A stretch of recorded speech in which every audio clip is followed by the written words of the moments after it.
We're gonna get started here in a minute. All right, so that we're mindful of your time. I know it's Friday. You want to go back to work or you want to go enjoy the weekend. So, but this is gonna be a great presentation. You're gonna learn a lot. Again, it's a conversation. I don't want it to be like where we here just bombarding you with information. This is really valuable information that you could use to scale to take yourself from having a single family portfolio to actually building a successful multifamily business. So pay close attention to this presentation. And if you're unable to watch this live and you get the recording afterwards, pay close attention, listen intently, because after this presentation, you implement the steps that we're going to teach you here. You're going to be able to turn your single family portfolio into a multifamily empire, and by doing less than what you currently do right now. And trust Absolutely. me, this is very, very valuable information that you're about to get. Go ahead, Tenny. Oh yeah, I was just saying absolutely, guys. Welcome to Build to Scale. We've been waiting a long time to present this to our community. So you guys are in for a treat. I know Leslie's ready to go, and I'm here to support her this effort as much as possible. So thank you for joining, and let's get you guys going. All right, let's get it started. So, before we begin, everybody, if you could just drop a message in the chat, which one of these four categories do you fall under? Are you researching? Are you just someone researching your first investment? Or you already own single family real estate, maybe 1 to 4 doors? Or you have 5+ doors? Or you have one or two small multifamilies? I'm talking about like four plexes or five plexes or six plexes. So, where do you fit? If you could drop that in the chat. All right, welcome everyone. Welcome Yvonne. So if you could drop that in the chat, do you currently own any real estate properties at the moment? And don't be shy. Again, this is going to be like an interactive conversation because I want you guys to get as much value for that. Okay, you're researching your first investment. Well, welcome. You came to the right place because you're going to get a lot of value to this that might make you skip a lot of steps that most people think is the logical way to go when you get into real estate. Yvonne is currently researching her first investment as well. Yeah, so we have a lot of newbies here. So welcome everybody. Again, this presentation is for everyone, whether you're just researching your very first investment, or whether you already own single family real estate, or whether you own multiple properties and you've been thinking about scaling in the past, but don't know where to go. You are in the right place. Build to Scale is a presentation that took us 6 years in the making. This is the lessons that we've learned along our way, and we intentionally took a lot of time in order to build this presentation because we wanted to be able to present actionable steps, simple steps from the perspective of other busy professionals that you could take as a busy professional and go and start implementing it yourself. Now, there's a lot of information out there when it comes to stuff. When you start looking into scaling your real estate portfolio, you come across a lot of information, but there's very few information. There's very limited amount of information that is truly geared to 9 to 5 professionals like yourself, to hardworking professionals like yourself that are looking to start from a single family portfolio and build into something bigger. That's what we've done. So we've taken all of that information from our side and we fine tuning it to a process, to a framework that works for you, that you're going to be able to get a ton of value from. So stay tuned, guys, and you're truly in for a treat. Now, again, engagement, another question. So, what's your biggest obstacle in building your portfolio, right? I know we have a lot of people investing for the first time or researching their first investment. What's your biggest obstacle? What has stopped you from making that step, from taking that leap? Please drop your answers in the chat. What has stopped you from making the leap? And if you're watching this as a recording, just think through these questions in your head because this is very important. They say the key to genius is asking the right questions. So you gotta ask those right questions. So ask yourself this question: what is it that has stopped you from making that first investment? From scaling your portfolio from where you are right now. And as you go, this presentation would address exactly the answer that you come up with as we go through it. So there's very one common misconception when people start thinking about scaling from single family investing to real estate to larger multifamilies. And I've heard this a lot from talking from other investors. They're like, well, I just need to buy more single family units and maybe build a portfolio of 10. Then before I can scale to buy a larger multifamily properties. I just need to buy more properties. So I just need to wait a little bit, get a little bit more experience before I could scale. I see Yvonne mentions over there that mainly quality capital. Capital is one of the reasons that people give as well. These properties are large. I don't have the money to buy, and quality of lead. That's a good one as well. Not being able to find the right properties to go after. So again, we're going to be addressing all of this, and you're going to get the strategies that will help you to move forward. So yeah, this notion of I need more properties so I can scale, that's a myth. That's a myth. And it keeps us stuck in this single family growth trap where there's a linear increase to the growth that you have. You can only buy one single family at a time. It takes you maybe 3 to 6 months to close one deal. You cannot really duplicate the systems of vendors because you have properties in multiple different locations. You're able to manage them at yourself. You're juggling multiple properties at the same time, and you have a higher risk exposure because you have one bad tenant in your single family property and they do something bad. The whole investment has a risk of totally failing. And then you are at a tipping point because this is your side hustle. This is supposed to be your side hustle, but it becomes a second full-time job. You quickly learn this lesson as you get into this journey that there is truly nothing passive about being a landlord. I'm seeing the comments, keep them coming. Great job. I see Damien mentioned that making sure the investment will be profitable and worth my time. That is absolutely, absolutely a great point. And again, you're going to see by the end of this presentation, you're going to be able to identify how you're able to find the right investments that are going to be profitable for you and worth your time for sure. So, like I said, there is absolutely nothing passive about investing in single family real estate. I learned this lesson the hard way. As a CRNA, I was looking for other passive income strategies. I had a job, great job, income, great schedule, but you quickly realize that there's just so much income you could create by exchanging your time for money. So started researching. I went around, I was researching to figure out what are the ways that I could go wealth. Then I came across a quote that said, what is 90% of the millionaires in the United States hold or have made their wealth in real estate. And real estate is one of the best ways to create passive income for yourself. Now, there's a lot of myth and there's a lot of misinformation online about passive income related to real estate. So I bought a book on single family real estate investing to create passive income. And I thought buying a rental property and putting a tenant in there is going to help me create passive income. That's exactly what I did. Bought a single family unit, did the BRR model, went really well, put a tenant in there, refinance, was able to pull out a great amount of equity.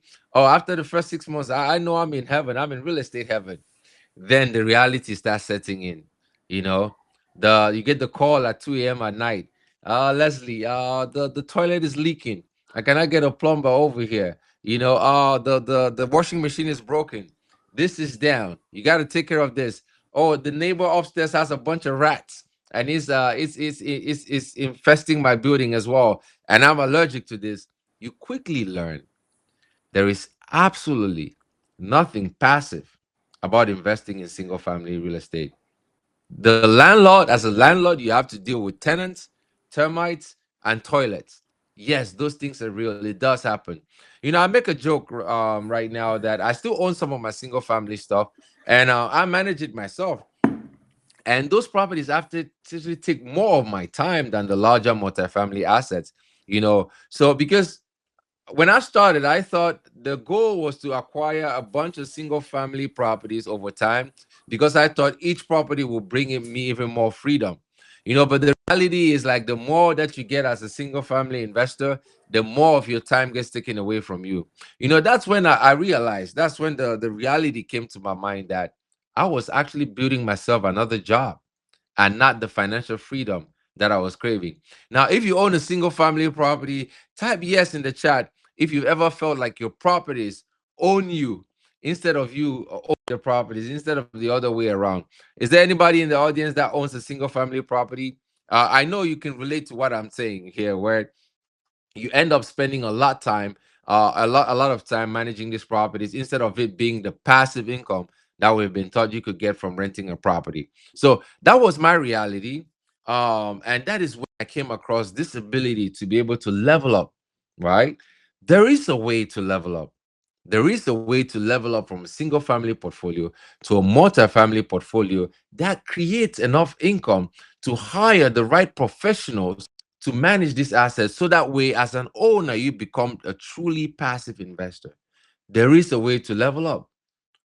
But a lot of us do not even know that we have access to this. Or a lot of us, when we think about leveling up from single family to multi-family real estate investing, we are scared. We're scared. All the fears kicking, right? All the fears kicking. How am I going to do this? Where do I start? And here are three. There are three very important challenges that we've realized that most people face when they start thinking of scaling from single family to multifamily. So, and in this presentation today, by the end of this presentation, you will be able to conquer all those fears, all those misconceptions about scaling from single family to multi-family real estate investing. By the end of this presentation, you will have the tools, the information, the knowledge. Equip yourself to go out there and start scaling and start buying larger properties, start buying multi-family properties, so that you could truly create passive income for yourself and for others and for your family. So let's get right into it. The top one, capital. I don't have the money to invest in these assets, and I don't know how to raise capital. I hear that a lot. Where am I going to get the money from to buy a 20-unit building? Or how am I going to get the money to buy a 50-unit building or a 100-unit building? And I don't blame them, because that is where I was too. Back in 2016, 2017, that was the same mindset I had. I thought that having real estate, investing in real estate meant I had to come up with the money by myself in order to be able to acquire these assets.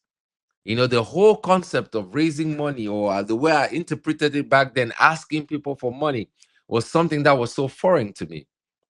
But the more I studied, the more I learned, the more I immersed myself in this space, I realized something. Even the billionaires we admire today once pitched a deal to somebody else. Raising money, raising money is not a weakness. And it's not asking for money. Raising money is not a weakness. It's actually the foundation to scale. If you look at all the most successful companies in the world, to scale from where they are to the right point, they had to raise funds from other people, right? And so the raising capital, even if you wanted to bring the capital in yourself, the way you scale is by being able to tap into the strength of other people in order to be able to bring in more capital to acquire these deals. So raising money is a skill that you can develop as well, and that you can start implementing and use that to scale. So, but when we talk about raising money, the common concern always comes, you know, there's a lot of concerns about raising money. One of them is like, I don't feel like I should go out asking people for money. I don't like asking people for money. What if I lose somebody's money, right? Especially with these multifamily assets where we're talking about you needing larger down payments. For example, if you're buying a 50-unit building at $100,000 per unit, you might need $1 to $2 million in equity to buy this building. So you might not have $1 to $2 million by yourself to buy it. So that fear automatically kicks in. Like, how am I going to scale? So maybe I should go back to the single family track of buying one property after another for the next 10 years. Then maybe I sell all those properties and scale to a multi-family asset. But trust me, there's a much easier way. As long as you're willing to change your perspective, change the way you look at life, the way you look at the challenges that you have in front of you, change the way you look at the opportunities that you have, and you can start leveraging capital, not just from yourself, from your friends, from your family members, from your network, to be able to scale into larger multifamily properties. Or even, you may not even need to raise capital from other people. You could use creative financing methods in order to be able to acquire these properties without any putting any money out of your pocket yourself. It's all about understanding, having the right knowledge. So, and when it comes to capital raising, identifying the capital to invest in these assets, there are multiple ways that you could do that.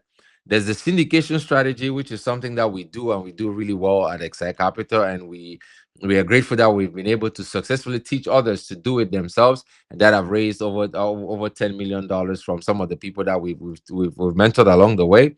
And then private money, you could use your own personal money to invest. Or did you also know that you could actually use your retirement account to invest in real estate? That is right, guys. If you have an old 401k plan sitting down somewhere catching dust, you could roll over that 401k plan to a self-directed IRA, and you're able to use that to scale your real estate portfolio. Or if you're a 1099 employee, like a lot of my CRNA colleagues are, you could have a solo 401k which is self-directed, and you could use that to go buy a larger, to scale your portfolio to a larger multifamily assets, which provides you true passive income. So there are multiple ways, there are multiple financing options that are available to you even as a private individual. I talked about creative financing as well. You can learn this strategy where you able to leverage the needs of the seller in order for them to act as the bank for this property for you, and you're able to get in on property and manage it and take it over without having to put any significant amount of money from your pocket. In some cases, you actually can do creative finance. I don't have to put in any money on the deal yourself when you take it over. They will talk about joint ventures. Now, this is really powerful, right? It's more like a syndication on a much smaller scale, where you're able to create a significant amount of value for others. You're able to partner with others that want true passive income, and they can put their money to work for you. Now, there are a lot of people out there, and a lot of us don't know this, but there's actually a lot of capital seeking vehicles where they can grow in.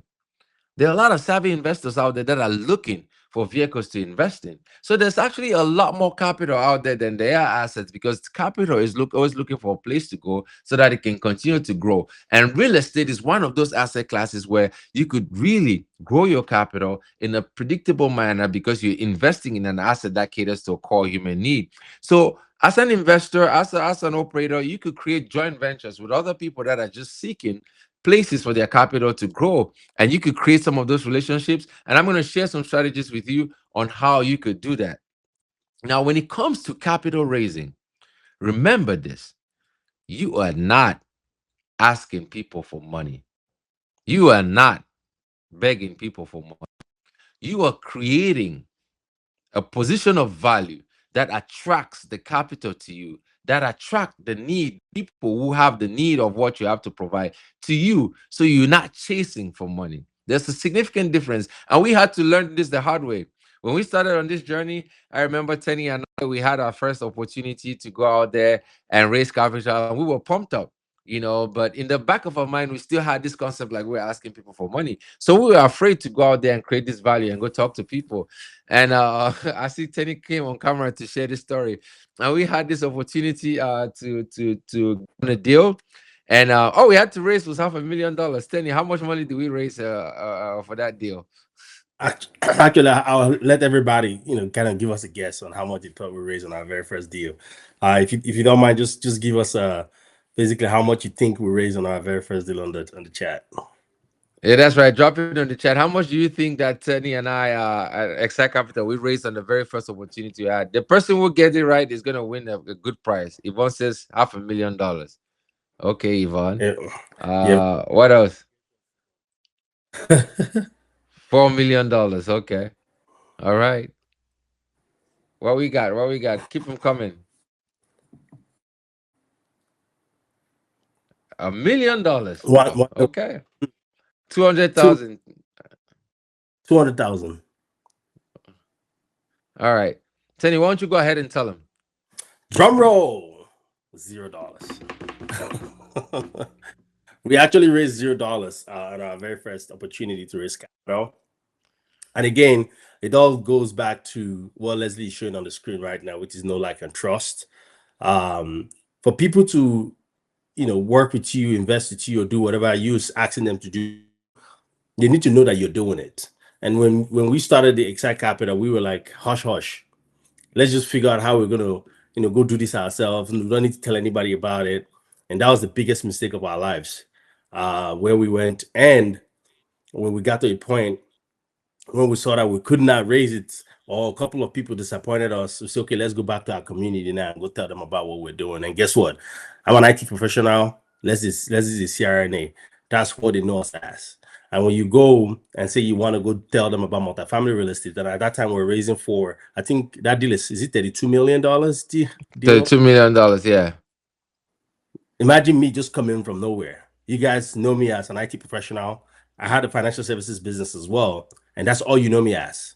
And then suddenly you just see me from nowhere, and I say, Emmanuel, guess what? I'm about to buy a $32 million deal. You're like, dude, what have you been smoking? Basically, that's what. Basically, that's what happened, and we weren't able to raise any capital, and that's how we learned the hard way. So, Leslie, I'm going to pass it on to you now. So go ahead. Yeah, absolutely. So we took that lesson and we came back and then we were able to figure out what works. And since then, since that period of time, we've raised over close to $80 million from investors. And a lot of these investors are like 95% of our investors are 9 to 5 professionals like yourself. People that you have around your circle right now, everybody watching. These are some of the investors that we've been able to raise $80 million plus from to buy $217 million of multifamily assets. And you can do exactly the same thing too. Master this, write this down, guys. Know, like, trust.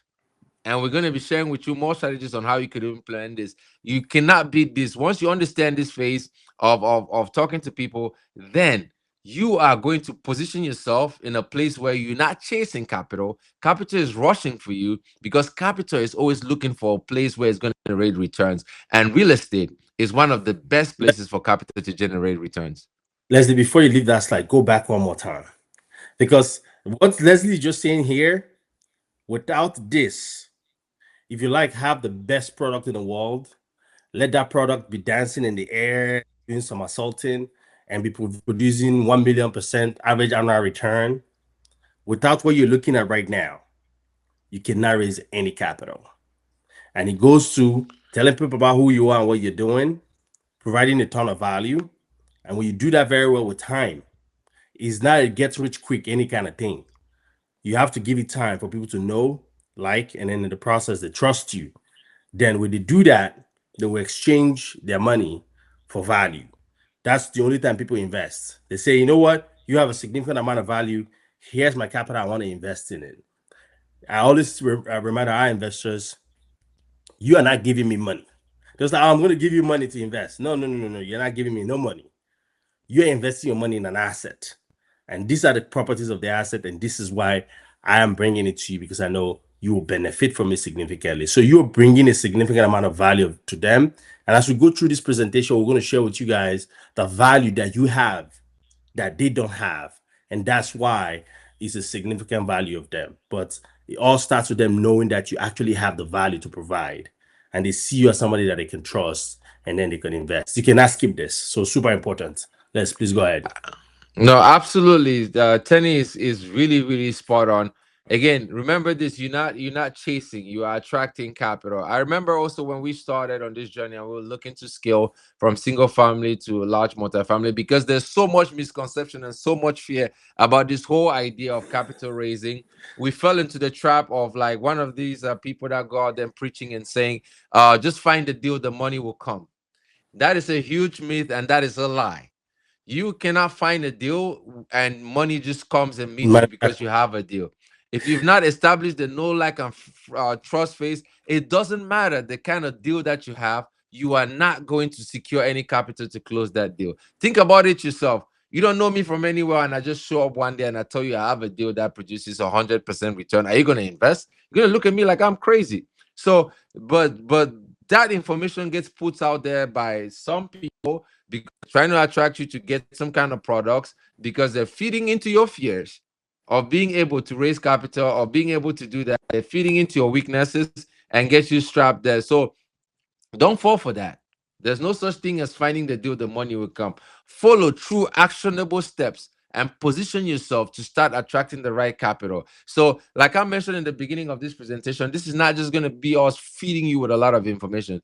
You're going to get practical steps that you could start implementing. So, to get to this point, building your capital raising plan, follow the next three steps for like the next 30 days. Within the next 30 days, just within your network, identify 10 to 20 people that you believe can benefit, you can provide value to, by having them join you on a real estate asset where you're doing all the work and they're getting the income. Remember, you're not finding people that will give you money or that will invest with you. You're finding people that you will give value to, because this whole process of co-investing with others is you creating a significant amount of value that you could share with others. Step out of your comfort zone, go out there, attend real estate meetups, go to meetups, talk to other people that are looking to scale, that are looking to invest. Because, like the quote goes, you are the average of the five people you surround yourself with. So if you are now in your silent silo, your secret silo, and you're thinking about this yourself, you're talking to your friends, and they're like, "Hey, Damien, you're a little crazy. I don't know what you're talking about." Or Emmanuel, what do you mean you're gonna buy a 100-unit building? Then you need to get yourself out of that and put yourself to circles where other people are sharing that same vision, because that's where you want to be. And then within where you are, your career, whatever work that you do, identify three professional organizations in your career that you could join. Because guess what, guys? That is where you find the people that you give value to. These are people that work extremely hard, that probably think about real estate, but don't have the courage or the time to go out there and do it. And by you being able to provide that value to them, they will gladly bring capital to you and chase you with capital so that they could be part of this. Because, like I told you, capital is always finding a place to grow, and real estate is one of the best places for capital to grow. So, guys, for the next 30 days, implement these three steps, and you're going to see yourself start positioning yourself in the right place to scale. And this is not something that is like out of the ordinary. This is exactly the steps that we followed. Albeit this took us longer, because we had to figure out a lot of stuff along the way. We got a lot of bad advice, like find the deal, the money will come. We got all kinds of crazy stuff along the way, but then we learned from our mistakes, and that is how I was able to leave from owning single family units with inconsistent cash flow, facing the risk of my tenant leaving and I'm 100% vacant, to now managing a portfolio of over 1,100 units. And that amount is about to go up to 1,200 units in the next 3 months with consistent cash flow, occupancy staying average at 90%. And guess what, guys? I actually spend less time managing 1,000 unit portfolio than I did when I was doing single family real estate, because these assets produce enough income to hire professional managers that manage it on a daily basis. This is how you scale, guys. This is possible. We did it. I'm not special. You can do it too. So, but it's just about having the right tools, having the right mindset, associating yourself with the right network, and you can definitely scale to get there. So, now let's talk about the second obstacle that most people face when they're thinking about scaling to multifamily real estate. That is finding the right people. I'm going to use Tenny's help here to do a lot of this, because this is something that I struggled with. Right? You say you don't have a network. I'm a medical professional. Everybody in my network is just focused on anesthesia. Nobody's thinking about real estate. I reached out. I tried to talk to my friends about scaling. All of them looked at me that like I had been smoking something. Like, so you are stuck in this island by yourself. Like, how do you scale? How do you build that? Well, to buy these large apartment buildings, I need brokers, I need property managers, I need all these other professionals. Where am I going to see those people from? Well, you're in for a treat, because you're going to learn ways that you could simplify, skip 10 steps. All the mistakes that we made, you're going to skip all of that and get straight to finding these right people. So I'm going to pass it over to Tenny to talk a little bit about how we find some of these people that you need along your way. Absolutely. Thanks, Leslie. And when it comes to finding your team, basically what Leslie's talking about is like building your own team for buying these properties. So when you're buying a multi-million-dollar project, again, what we're talking about here is when you're looking to scale from 2 unit, 3 unit, 4 unit, and you want to go into maybe 50 units. And once you start hitting 20, 50 units, you're looking at multi-million-dollar project. And the regards, they try to figure out, you know what, I'm gonna go try to go figure out, how to find one broker in my market, or they'll say, you know what, I'm gonna go try to manage the asset myself, or I'll just find a couple of people that I know in my around my circle to become my co-investors, and then they will not look for a strategy to find the right lenders. What has worked for us when it comes to all of these different pieces is doing something other people have not really thought about, like thinking outside the box. When I have a conversation with a lot of folks that just get into the space of like, uh, brokers, I mean, I've looked at, and that's the place I'm looking at to find deals. And I don't know if anybody have heard this saying, looking at is where deals go and die, right? So in our journey, we had to start thinking about, okay, what can we do to find the right brokers? And some of the things we did was to think about where these brokers are, where are they getting recognized, what conferences are they going to, and those are the strategies that we use to find brokers specifically. Because I always tell people that these guys have the keys to the cookie jar. For example, one of the reference point that we use is the CoStar. CoStar houses, there's an award that all of these key brokers win every year in your market, and it's called the CoStar Power Brokers. We go there, we look at whoever is being awarded the top broker in that market, and we just reach out to them directly because those are the guys that does a lot of the transaction. And when you come to property managers, referral. So, Tenny, before you go to property managers, I want to share a story of what happened to us when we started this journey. When we started this journey, we went to like a weekend multifamily investing workshop, and they taught us on how to reach out to brokers. They made brokers seem like there's some like this god on an island that you have to talk to, and there's like, okay, this is the script you have to use to talk to brokers. Like, go read this script and talk to brokers. That's how you're gonna get deals. Got left that conference very excited. Got on the phone Monday. Bring read the script. Click the hang up. Ring the script, read the script. Click the hang up. Ring the script.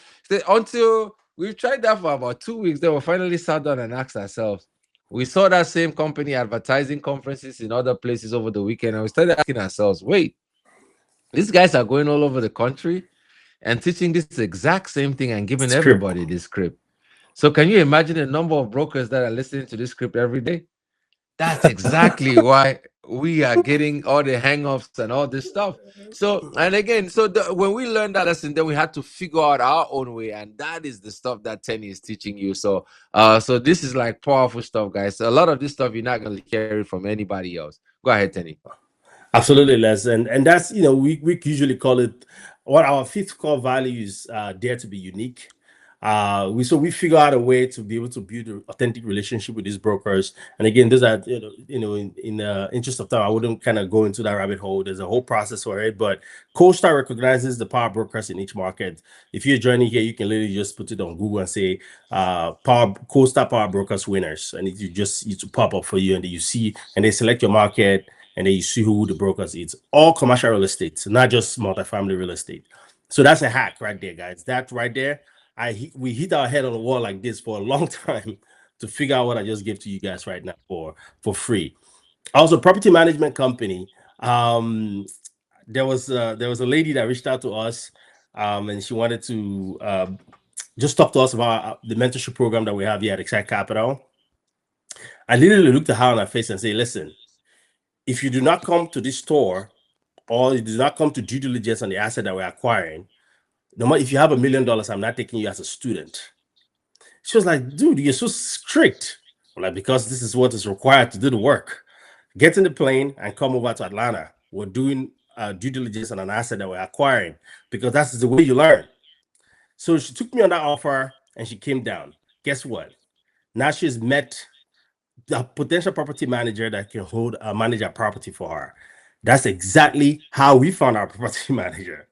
So when we had that conversation, I was like, listen, when she got over there, I told her, listen, what you just showed me is basically what one of my mentors did to me.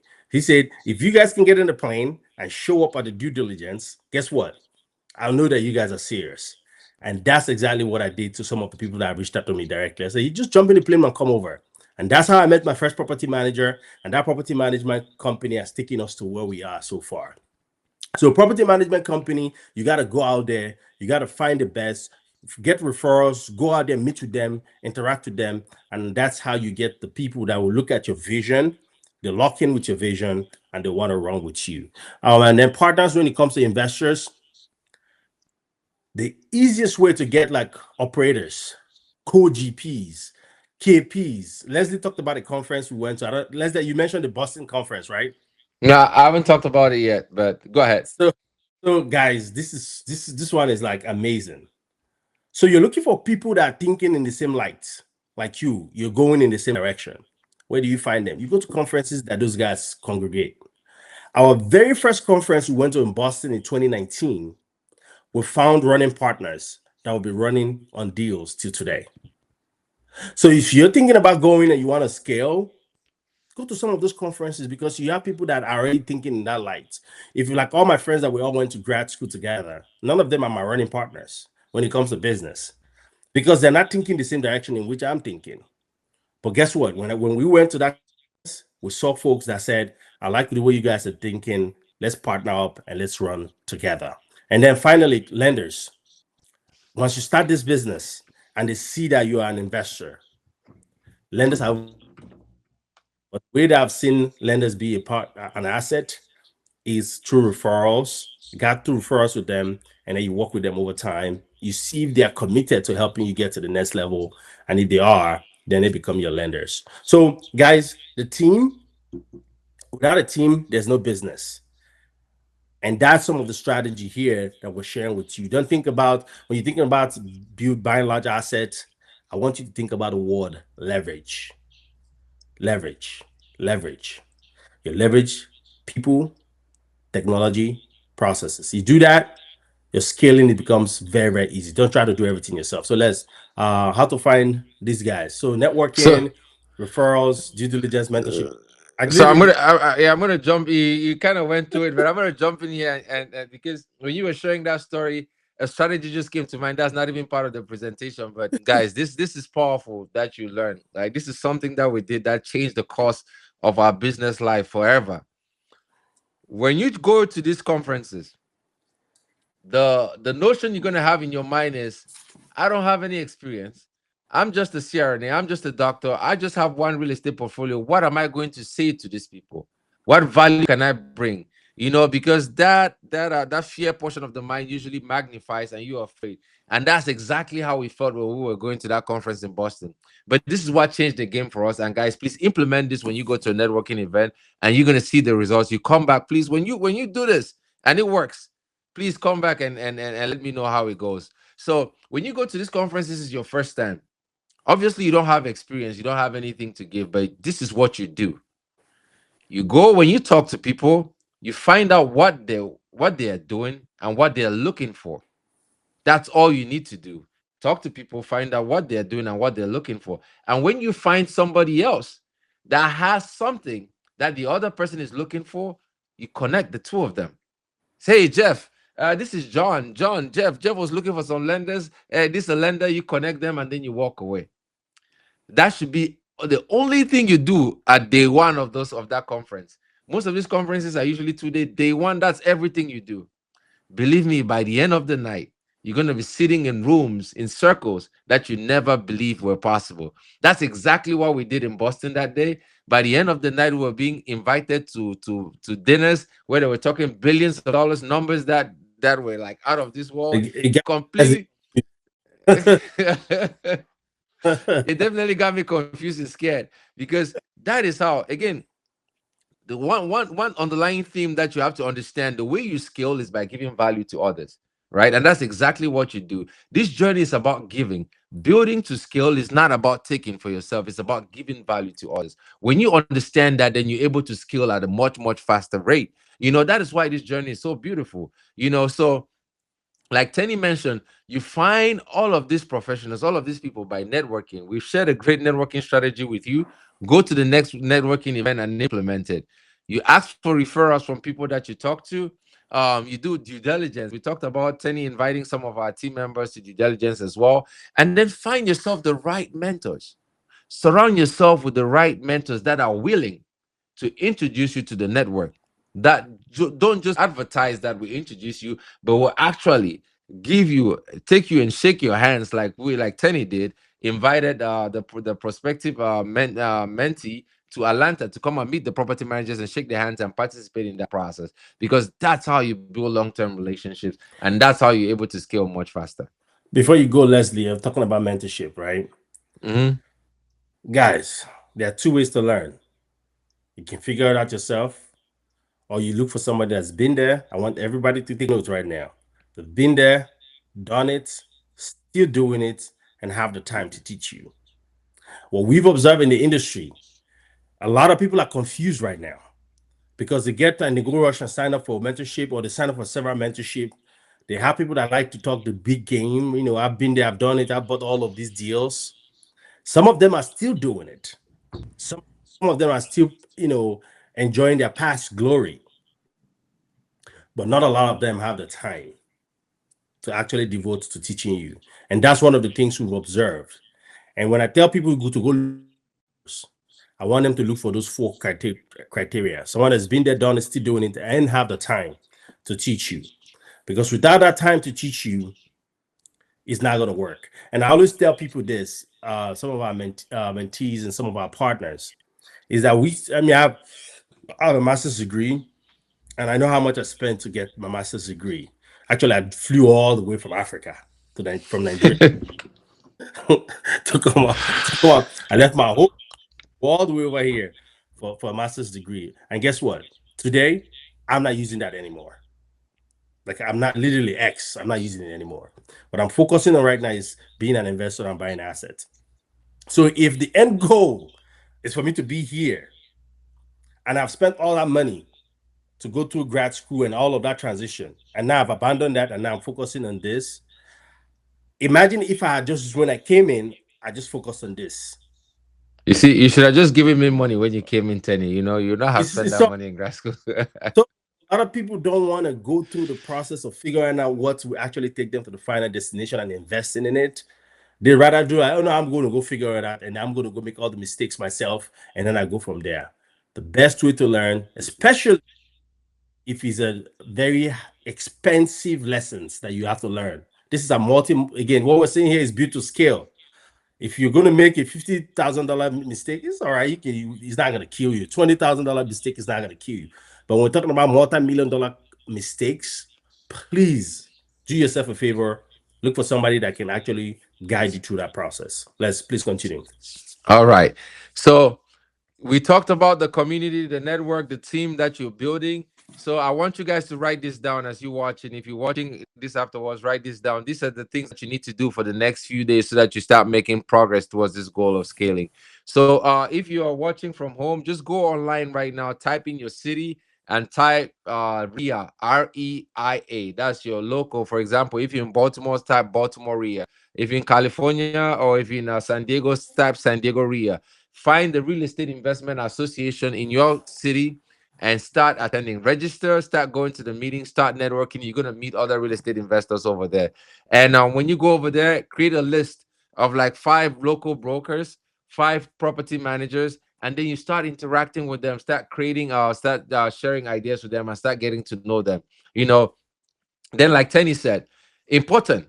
This journey to go into scaling, you're gonna need a mentor. So you want to find a mentor who is actively investing and has the time to teach you. So do these things in the next few days, and you're gonna get yourself on the journey to scaling. Now let's address the third obstacle that a lot of people face when they're trying to scale, which is finding the right assets. How am I going to know which properties to invest in? What if I go choose the property and I put all this money in it and we lose all the money? What if I go choose a property and we don't attain our business plan? So we're going to address that fear right here. So, and asset selection is critical, because I'm sure you've heard it. If you're watching this presentation, you've probably heard the saying that when it comes to real estate investing, you make your money on the buy, right? So selecting the right multifamily assets to begin with, to begin with, you are already making the right investment decisions. So when we're looking at assets, location, location, location rings true in single family investing, and it rings even more true in multifamily investing. And the location, other than location, there are other 3 things that you have to pay close attention to. Jobs, jobs, jobs. You want to invest in locations where jobs are going to. You want to invest in markets where people are migrating to, because these are the markets that are going to have people that need a place to stay. So when you're looking at your location analysis, look at the job growth in that area. Look at the population growth. That's where you want to invest. You also want to invest in assets that provide cash flow. The three immutable laws of multifamily real estate investing or scaling from single family to multifamily is: number one, buy for cash flow.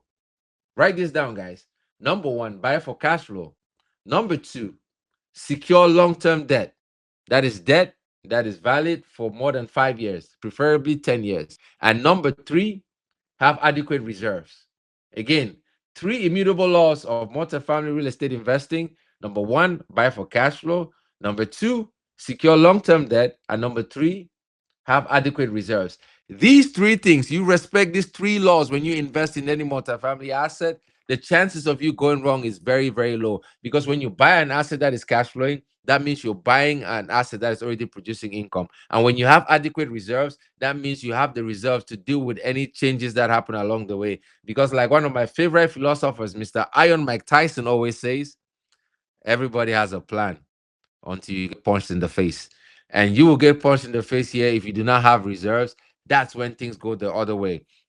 And you want to buy assets with value add potential. These are assets that are not only cash flowing, but assets where you could increase that value over time. And the great thing about scaling into larger properties is that as an operator, you actually have the ability to increase the value of these assets. The value of these assets is based on the income that they generate. So when you are able to increase the income that each asset generates, you are significantly able to increase the value of the assets. Then when it comes to size, you can start with 5 to 50 units, but in all honesty, scaling to 20 units or more, that's where you start getting the true economies of scale. That is where you start capitalizing on what these assets can truly provide for you as an investor. So you want to think big. Don't restrict yourself by your own by what you have available to you. Understand these principles we talked about of being able to give value to members of your community. When you're able to give a lot more people value, then you're able to scale. So start looking at the 50, the 20 unit property, because with that, you are able to grow more exponentially. You're able to increase the value of this asset Let in a faster way. Before you go to the next slide, can you go back one, please? Because You got it. You got it. I'd like you to actually spend some time and talk to them about these laws that you just alluded to, about what's going on in the economy right now and the marketplace. How a lot of people got into trouble because they did not abide to those laws. Please, if you can just share some more light so that some of these guys are looking to go into this market, they understand the risk. And that's a very good point, because and that's the reason why now is probably one of the best times to get in this business. As an investor, assets right now in this business are discounted. And the reason why they are discounted is because investors did not follow the three laws. So you guys all know what happened to interest rates back in 2000 and what is it, 2020, 2021. The Fed with COVID, they dropped interest rates down to zero, so debt was really cheap. Then when inflation came about, to counter inflation, the Fed went on an interest hiking spree. And interest went from zero to a Fed funds rate that is between 4.25 and 4.5 right now. And what does that mean for you as an investor? When investors back then were so crazy with the cheap money that was available, a lot of them took a bridge loan, short-term debt instead of a long-term debt, with floating interest rates. And those interest rates were capped for like 2 years, and then they float afterwards. And that's exactly what happened. After 2 years, interest rates went from maybe 4 to 9. Some investors went from 3 to 9. So you had the debt cost almost tripling on an asset, and a lot of those assets are coming now to market under foreclosure. As a matter of fact, we're actually buying one right now that is going through that same distress. A great asset in a great market that just was put under bad debt. And because the operator did not have adequate reserves, they did not have enough money to weather any storm that came along the way. Well, guess what that opens? That opens doors for new investors like yourself, for investors like ourselves to be able to buy these assets at a discount. So the way you protect yourself from something like this, secure long-term debt, have adequate reserves, and buy for cash flow. Actually, Absolutely. a study was done of multifamily asset business plans across the U.S. I think it was done by what is it? Wharton Business School, that looked at multifamily business plans across the U.S. And what they found is properties that were held for 10 years or more, the failure rate of the business plan was 0%. From 0 to 3 years, they were looking at about 40%. And the more you hold it, the less your chance of failure is. That's why the debt is so important. Because when challenges come along the way, if you have a secure long-term debt, you can hold on to it for much longer. So remember those three laws, three immutable laws of multifamily real estate investing. If you haven't written it down, write it down. Number one, buy for cash flow. Number two, secure long-term debt. And number three, have adequate reserves. If you don't take anything else from this presentation when it comes to the assets, that alone is worth thousands, hundreds, and thousands of dollars. So you're gonna find these great assets by building relationship with brokers. You could do direct marketing where you find a list of property owners and you market directly to them. You could use online platforms like CoStar, Crexy, MLS to browse some properties. I know the popular one is LoopNet, but what we found is a lot of properties that get on that go to LoopNet, where uh, assets that have been tried on other platforms and other ways and nobody's buying them. They usually typically overpriced or there's some kind of risk associated with it. So I would stay away from LoopNet. If you want really good deals, build relationships with brokers. And some of the techniques that Tenny shared earlier, you could start implementing it and start building those relationships. And another way is to network with other investors, because you would talk to investors that are getting ready to exit assets. You could join communities as well, where you could learn about other assets and you could learn about what's happening in the marketplace, and you'll be able to find some really good deals that way. Tenny, is there anything else you wanted to add on this? Yes, one thing I was going to add on it is this, right, guys? As you think about this, if I am a seller and I have a $20 million deal or a $10 million deal I want to sell, the question I ask myself is, who stands a better chance of giving me the price that I want? And usually, the seller, what he would think, or if I'm the seller, I would think, well, I need to find somebody that can actually value the assets to be 10 million. That's one. And then two, I need to find somebody that have the network of people that have the capability of buying a $10 million deal. And that is what exactly I've figured out. Meaning we've tried build relationship with brokers because the brokers check all those boxes. And guess all you got to do? You pay them a fee. You see some of the other items Leslie mentioned on the previous slide, do direct marketing, and the brokers are already getting paid to do that. Remember the word I used earlier? Leverage. You're leveraging the brokers to go find you the best deal. The person that's trying to sell the deal for, that person already trusts the broker because they've done it again and again and again. Why try to go reinvent the wheel? Just let the broker go do the work. You pay, the seller pays them the fee. You don't even pay them the fee. The seller pays them the fee, and you get to get the deal. All you have to do is find the right brokers and the market that you're interested in, build a relationship, and you're able to get deals done, on and off market deals. All right. Thanks, Tenny. So, and once you find those deals, you're gonna go through the underwriting process. You're gonna do due diligence on the property, do the necessary market research to formulate your business plan.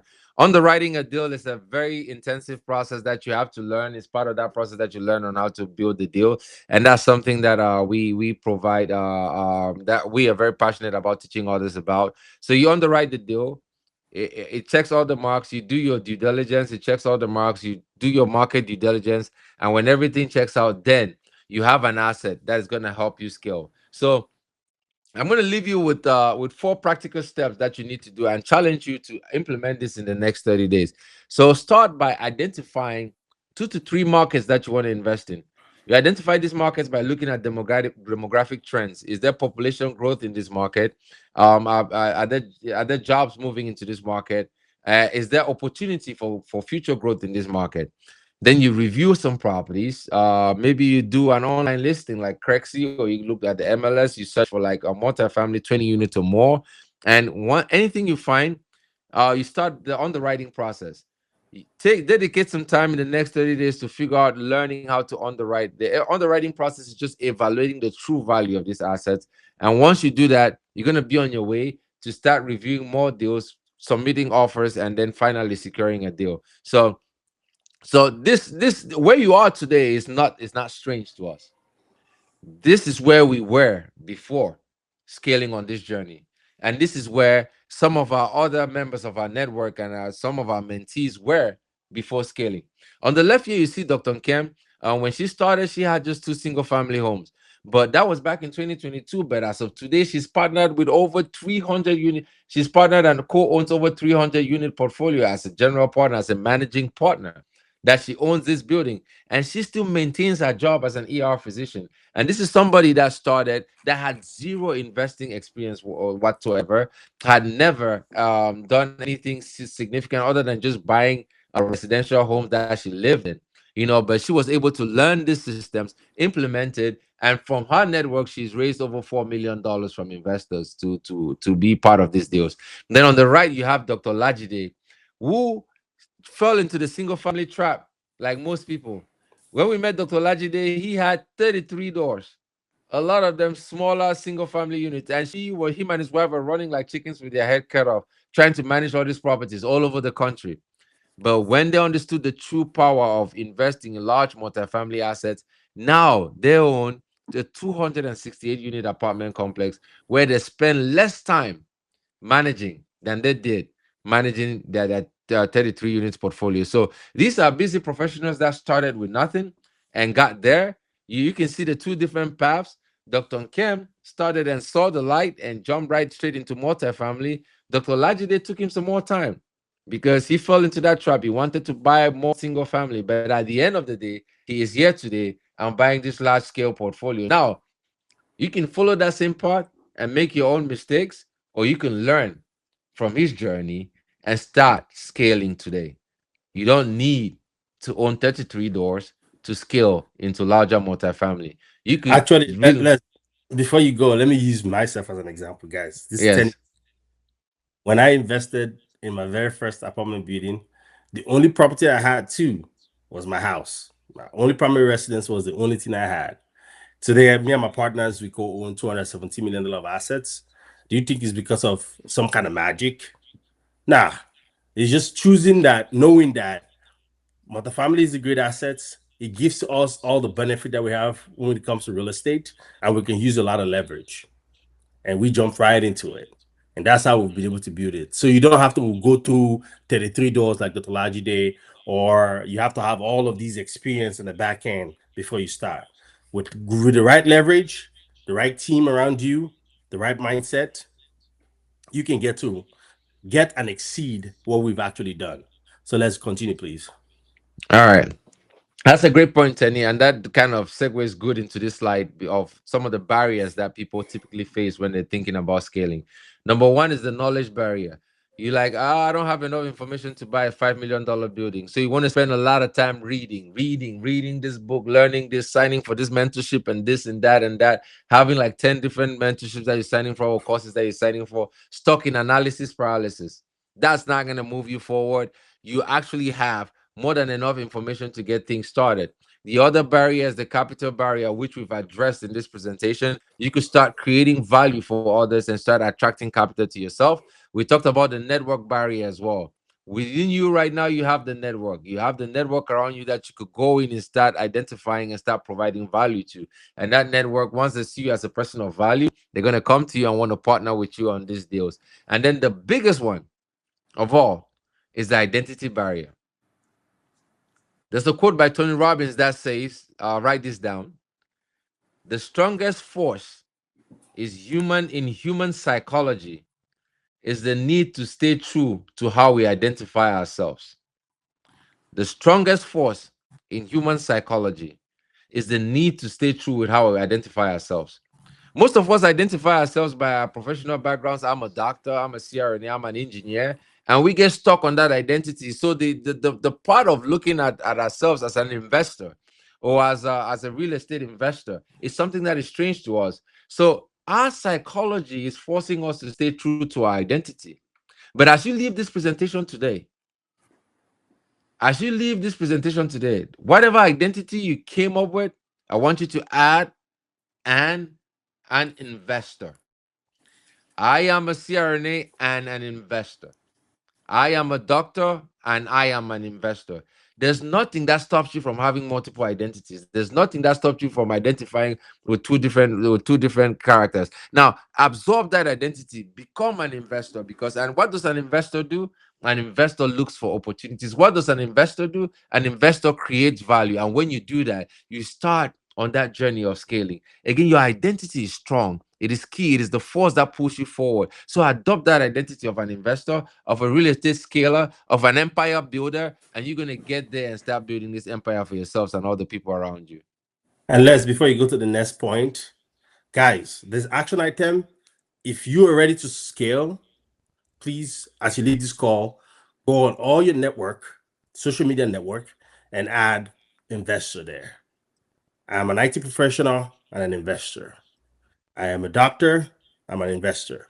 Please, that's your action item. I'll go check everybody account. If I see that you did not do it, I'll send you a direct DM. I'm like, dude, you joined this webinar. You did not. I'll tell you, I'm gonna do it because you can use your identity to your advantage. That is exactly how you attract capital. Because when other people in your sphere see that they're only an IT professional, a lot of them want to be an investor. The goal is to help them add an investor to their title as well. And when they right, they'll want to work with you going forward. So that's how you attract capital, guys. All right. Now here are the 5 steps. We just add a 6 step. Add that investor to all of your social media platforms. That's where you start. Now, when you start there, now you set a goal. It's very important that you know where you want to go from where you start, right? So identify where you want to go. Is it a 50 unit building you want to buy? Is it a 20 unit building you want to buy? What is that goal that is going to push you forward, that is going to push you to grow, to become somebody that is capable of achieving that goal? So set that goal. Did you know this is one fact that I learned that really tripped me off? Did you know that a plane leaving from Los Angeles to New York, 90% of the time it is off track? Like I guess there's some mechanism in the plane where all it does is just course corrects. The plane goes off track, it course corrects, goes off track, it course corrects, goes off track, it course corrects, and that's how it's able to get to its destination. Because if a plane leaves Los Angeles and it's just like 20 degrees off track and keeps driving and keeps flying to go to New York, it's not gonna make it to New York. It's probably gonna make it to somewhere else like Atlanta. So that's what the goal does. You gotta have a point of direction because that's when you have that point of direction of where you're going. It's a 50 unit building. When that Airbnb shiny object comes across, you push it away and you course correct and you stay focused on your goal. When that flip opportunity comes, you course correct and you put it on your goal because where focus goes, energy flows. So you got to focus in on your goals. So as you leave this presentation today, write it down. What is your plan to scale? Is it to invest passively in 10 more assets? Is it to turn your single family portfolio into a 20 unit? Or is it to go out there and start by buying a 50 unit building? Once you set that goal, write it down, internalize it, hold on to it, because that's what you're going to be working on for the next few months. And once you have your goal, then you start identifying what markets you want to invest in. Whether you're scaling as a passive investor, you're scaling as an active investor, identify the right markets that you want to invest in. Because the right market will save a bad deal, but a good deal in a bad market will fail. Then once you have that market, you start deal sourcing, whether it's building relationship with brokers, with property managers, with other owners. You go out there and you start networking, create the relationships. And most importantly, one of the most important steps you can do on your journey to scaling is to find a mentor. And find a mentor. When it comes to mentorship, I gotta give you a warning. We learned this lesson the hard way, and this was because of Tenny, right? And we came up with this quote: cheap costs more. Don't go with the cheapest option. But at the same time, don't go with the most expensive option. However, so when you look into somebody to mentor with, evaluate value, not price.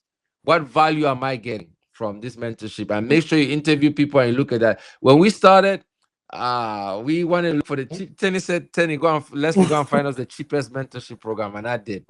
And we paid $2,500, and we quickly learned.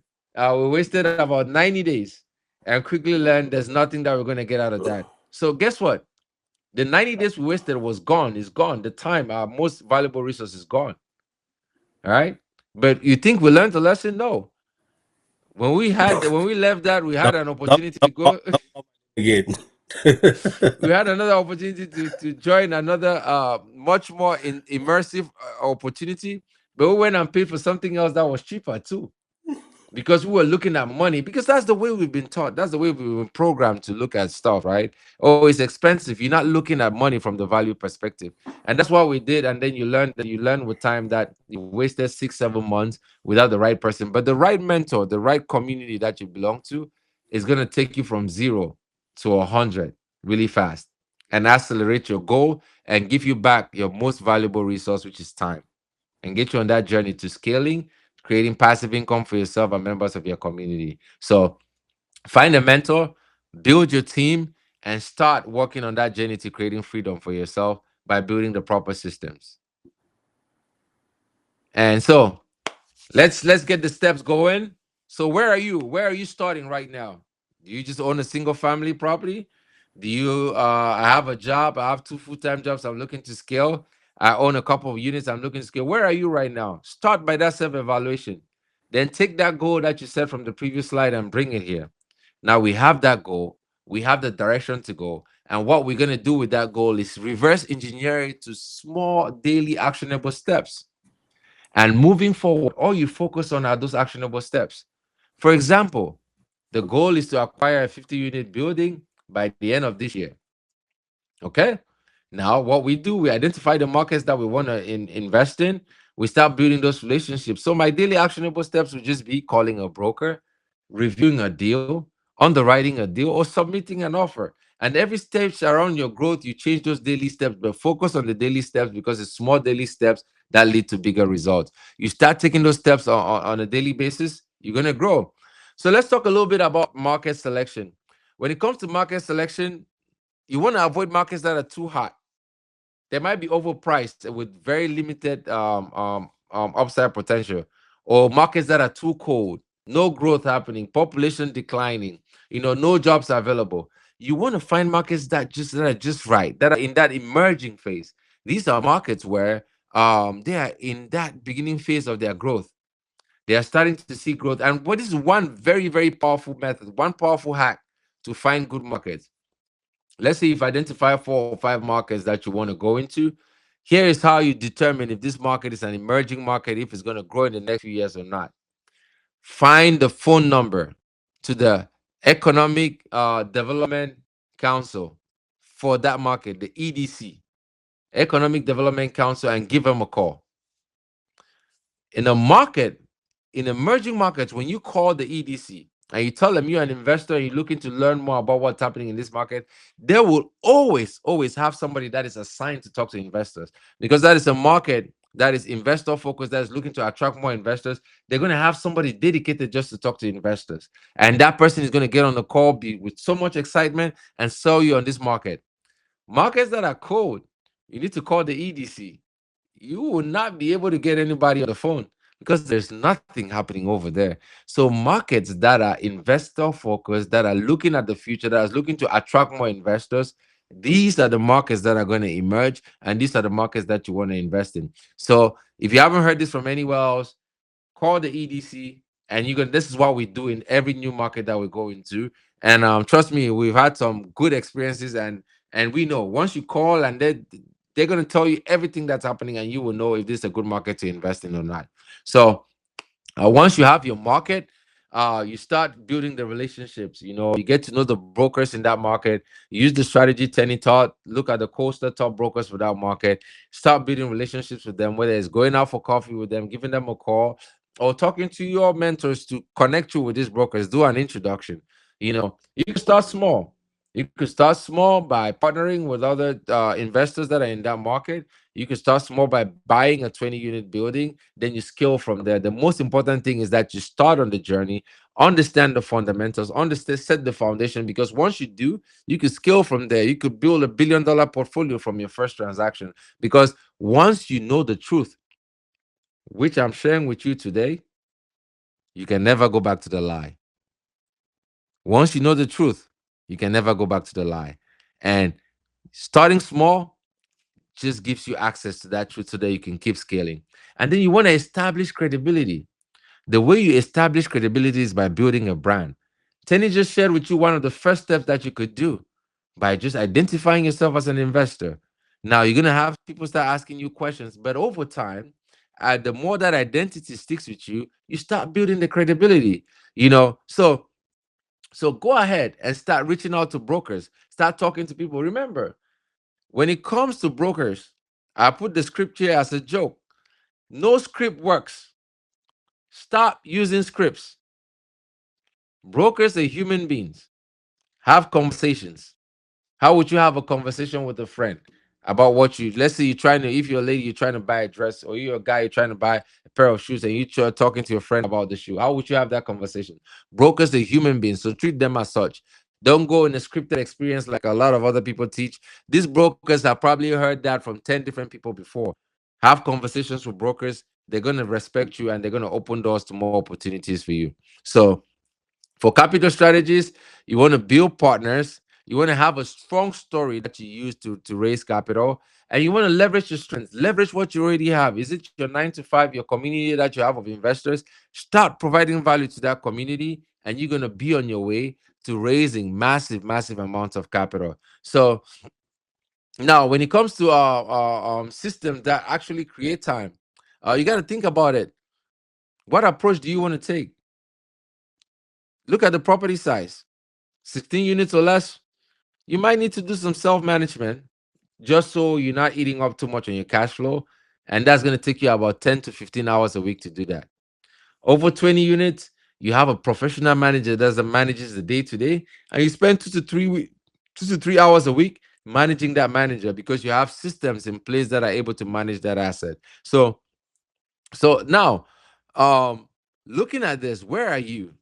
Right? Where do you see yourself in the 5 step framework? Just think, have that number in the back of your mind. Where do you see yourself in the 5 step framework? Now, for the next 90 days, this is how you transition from where you are to where you need to go. I know we bombarded you with a lot of good information on this presentation, shared a lot of interesting stories about our journey. And if we keep going and sharing all of this presentation is going to take 2 hours, but here I want to leave you with a 90-day plan that you can start implementing to get to that growth right now. Number one, in the first 30 days, you want to make sure that you evaluate and set your goals.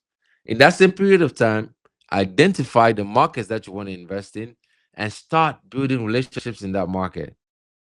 By day 31 to 60, at that point, you want to start connecting with brokers, reviewing at least 25 potential deals within that period of time, and start building capital raising material. Start building like your deal deck, your presentation, or start identifying partners that you want to invest with. And from 60 to 90 days, by that period of time, you want to start submitting offers. In the first 60 days as well, you want to start learning how to underwrite these deals or partner with somebody that already knows how to underwrite these deals. And by 61 to 90, you want to start submitting offers with full confidence, because you're never going to buy a deal if you are not submitting offers. So, is there anybody here who wants to volunteer and show us like what their first 30-day looks like, or where are you are on your journey? Feel free to drop it in the chat. Or Adi, we could open it up such that fella, we could open it up such that everybody could come on camera that they're watching. And if anybody wants to share, you could jump in and share what you're looking for in your next 30 days. So wherever you are, wherever you're watching from home or on this presentation, I want you to start by doing an honest assessment. And there's no wrong answer. How much time do you have available to dedicate towards scaling? Right? What learning preferences do you have? Are you like somebody that likes to learn on my own, go and make the mistakes by myself and learn from it? Or do you like a guided approach? Or do you like somebody to hold your hand and walk you around? Or do you learn better when you work in a group? Then at that point, like, set the timelines. How quickly do you want your results? 30 days, 1 year, 2 years? I gotta be honest with you, this is not a get rich quick scheme. It's a create massive amount of wealth over time. So if you're saying that you're gonna close a 100 unit building in the next 2 weeks without having any prior knowledge, your timeline might be a little bit stretchy. I don't like using the word unrealistic because reality is malleable and it depends on the perspective of who they're looking at. So, but that might be a little bit too stretchy. It is possible, but the question is, are you willing to give what you would need to give in order to achieve that? So you got to look at where you are, what you're available to give, and then you set those timelines accordingly. And what resources do you have?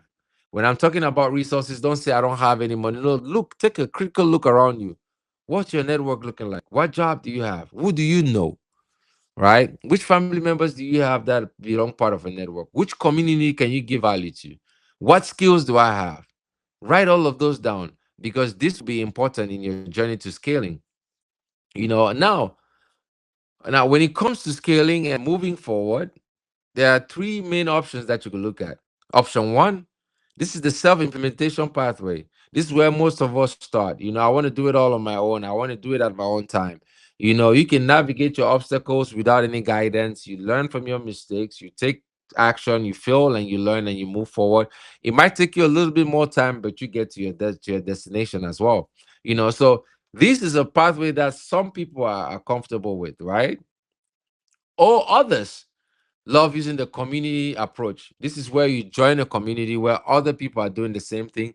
For example, you could join your local RIA, which there's typically a fee associated with it. You could join an online investment platform, like our community, the Beyond 9 to 5 Club. You join there, you start networking with other investors, and you start learning about what is doing, learning about the different frameworks, and you're going out there and you're implementing, and you can get your results that way. That's how you scale from single family, by learning from others in a community setting, using accountability partners so that they hold you accountable to what you're doing. Or option three, which is a guided implementation pathway. This is where you pay a mentor to guide you on a one-on-one basis. You find a mentor that is willing to teach you, that is still doing what you want to learn, and they have the time to teach you. And they guide you on a one-on-one basis, like hold your hand, introduce you to the networks, give you everything that you need, teach you how to underwrite deals, teach you how to raise capital, and then you're able to accelerate your growth this way. I personally, based on the experience that I've had from trying everything else, I personally prefer this network, this pathway, because understanding that time is my greatest resource, I want to save as much time as possible. So having a good experienced mentor is me buying back my time. So, but it's up to you. Either three of the options are available to you, but it is very important that you have the right guidance on this journey because it's going to speed up your growth. And guess what? Once you learn it, you implement it, you're successful at it, the skill never goes away.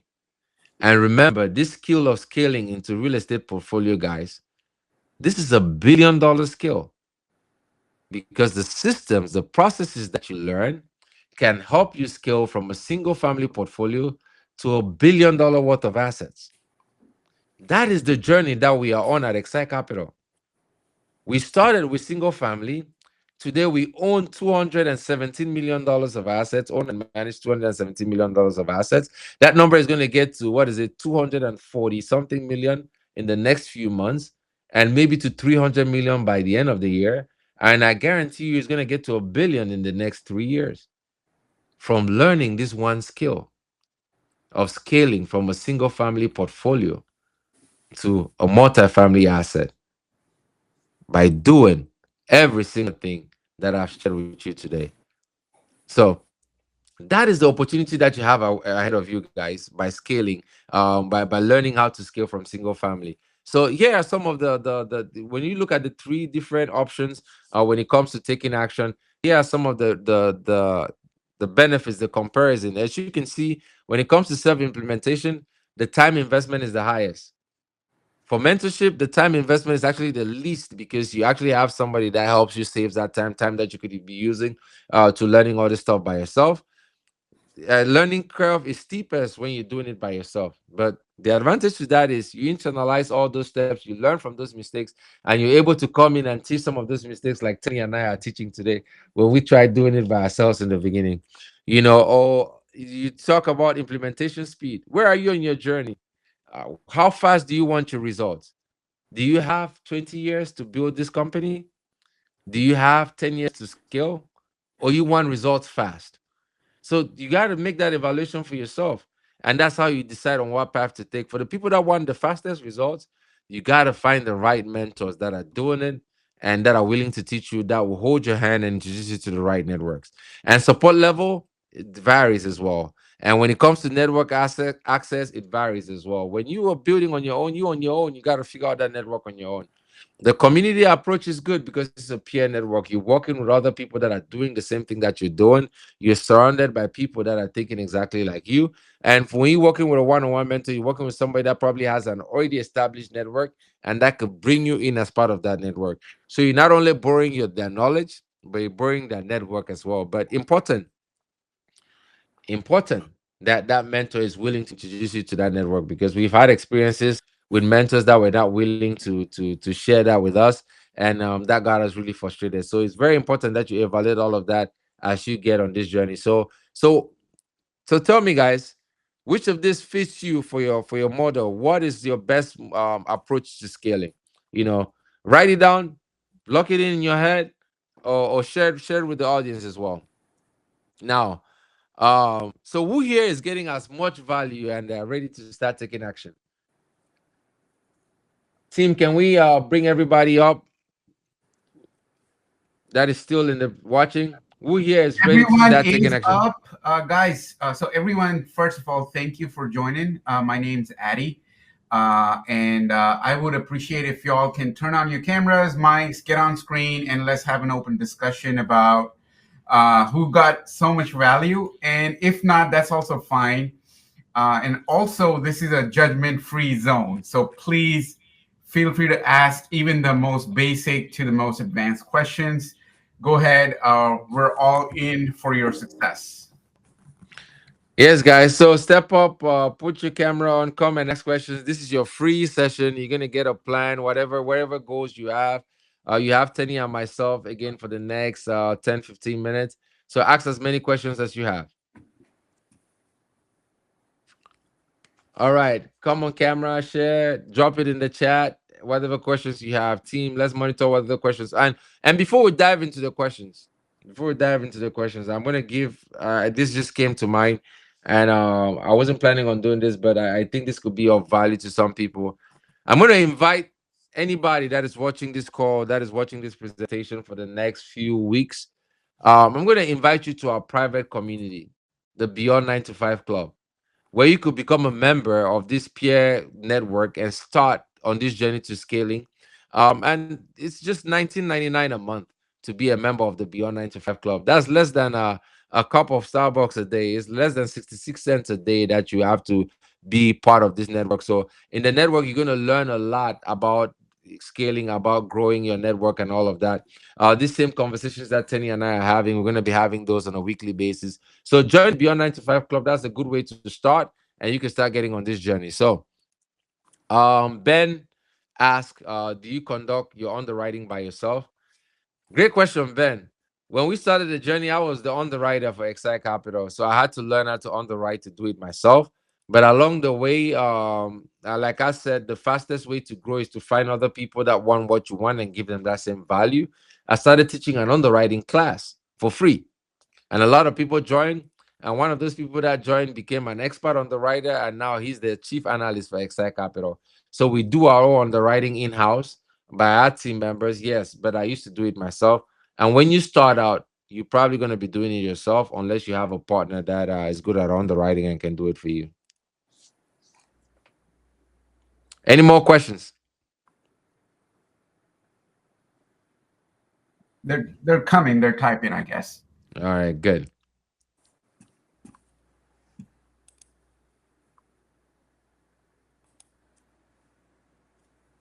All right, keep the questions coming, guys. Do you teach underwriting? Yes, we do. We teach underwriting. We collaborate with our chief analyst, Mr. Manny, who created a very, very powerful underwriting course. It's called Microchip Analytica, and a very, very institutional grade underwriting template that the students get access to as well. So you can learn. We're also going to start like a Saturday underwriting class every other Saturday. That's gonna be free. You could join it and start learning and start getting some tips on how you could underwrite. So yes, we do teach underwriting. Oh man, thank you so much for joining. I appreciate you for joining and thanks for the nice words. I don't want to murder your first name, but is it Nith Yaselvan? I'm just gonna call you NT. NT, thank you so much for the kind words. We appreciate you for joining. And if you don't mind sharing, what industry do you belong to?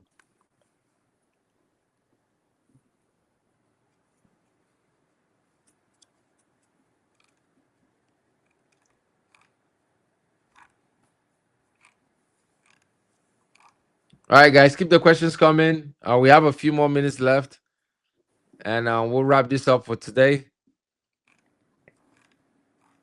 U.S. Healthcare RCM. He just replied. Oh, nice. Well, great to meet you, NT, and thanks for joining the conversation. If you have any other questions, please drop them. Emmanuel, you got any questions? Drop it.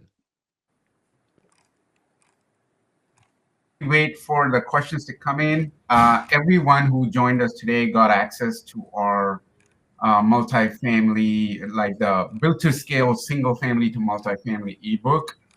I invite everyone to take some time, read that book, and if you have any questions from today's workshop, from the book itself, and you want to take the next step, or even don't want to take the next step but want to start interactions, engaging with us, please reach out. We're here not just to sell you stuff. We're here to kind of make sure that you learn something and get started on this journey. We have another question from Yvonne. Let me pull that up.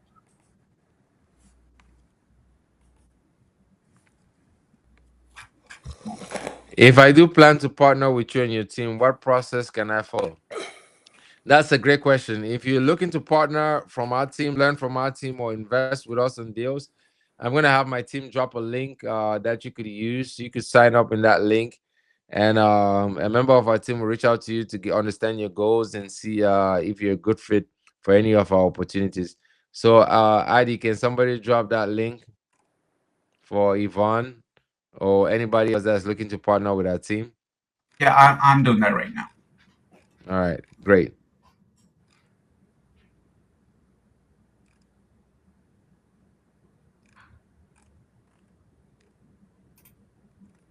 All right. So you can use that link to jump in. That's the link, join Excite Investor Group. You can click on that and join in.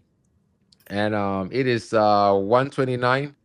We give it another minute and we'll wrap it all up. For everybody that was unable to join, and you watching this presentation from home, again, go through it. The nuggets that we've dropped in this presentation have the potential to get you to build a $1 billion platform, a platform where you're able to use to acquire $1 billion worth of value. These are some of the lessons. These are the most important lessons we've learned in our 6 years of inception, from knowing nothing about this business to building a $217 million portfolio. And that we've done so over the years. We've been able to compress these lessons for you in a short 90-minute presentation. And we thank you for taking the time to listen. Go out, implement it, start creating value for yourself.